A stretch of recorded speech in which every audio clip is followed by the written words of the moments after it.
Johto region के एक्रूटीक city का इतिहास 700 साल पुराना है। वहां दो महान टावर्स बनाए गए थे। ईस्ट में बेल टावर, जहां हो निवास करता था, और वेस्ट में ब्रास टावर, जिसे महान पोकेमॉन लूगिया का घर माना जाता था। ये दोनों टावर्स इंसानों और पोकेमॉन के बीच की दोस्ती का प्रतीक थे। सब कुछ शांत था, जब तक कि 150 साल पहले वो भयानक रात नहीं आई। रिकॉर्ड्स बताते हैं कि जोटो के इतिहास का सबसे भयानक तूफान आया। तेज हवाओं के बीच आसमान से एक लाइटनिंग बोल्ट सीधे ब्रास टावर से टकराई। टावर की लकड़ियों ने तुरंत आग पकड़ ली। ये कोई मामूली आग नहीं थी।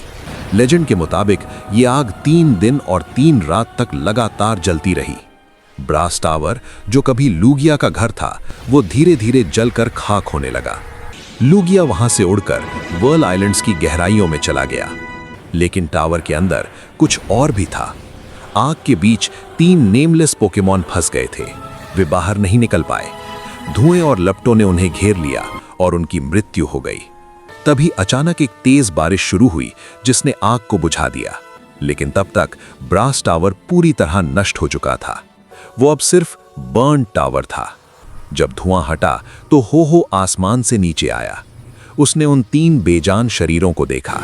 हो ने अपनी सेक्रेट फायर और लाइफ फोर्स का इस्तेमाल किया। उसने उन्हें फिर से जिंदा किया, लेकिन उनके पुराने रूप में नहीं। उसने उन्हें उन 3 ताकतों का रूप दिया जो उस रात टावर पर हावी थीं। पहला पोकेमॉन बना राइकू, जो उस बिजली का प्रतीक था जिसने टावर पर हमला किया। दूसरा पोकेमॉन बना एंटे, जो उस आग का प्रतीक था जिसने टावर को जलाया। और तीसरा पोकेमॉन बना स्वीकून, जो उस बारिश का प्रतीक था जिसने आग को शांत किया। जब एक्रूटीक सिटी के लोगों ने इन 3 नए बीस्ट्स को देखा तो वे डर गए। उन्हें लगा कि ये पोकेमॉन तबाही का संकेत है। इंसानों ने उन पर पत्थर फेंके और हिंसा का सहारा लिया। अपनी ताकत का गलत इस्तेमाल करने के बजाय वो तीनों लेजेंडरी बीस्ट्स और हो शांति बनाए रखने के लिए वहां से चले गए। हो आसमान में गायब हो गया और वो तीनों बीस्ट्स पूरे जोटो रीजू में फैल गए। कहा जाता है कि वे आज भी दौड़ रहे हैं। राइकू बादलों की गरज के साथ, एंटे ज्वालामुखी की आग के साथ और स्वीकून उत्तर की हवाओं के साथ। वे तब तक नहीं रुकेंगे जब तक उन्हें ऐसा ट्रेनर नहीं मिलता जिसका दिल एक्रूटीक सिटी के पुराने लोगों की तरह साफ हो।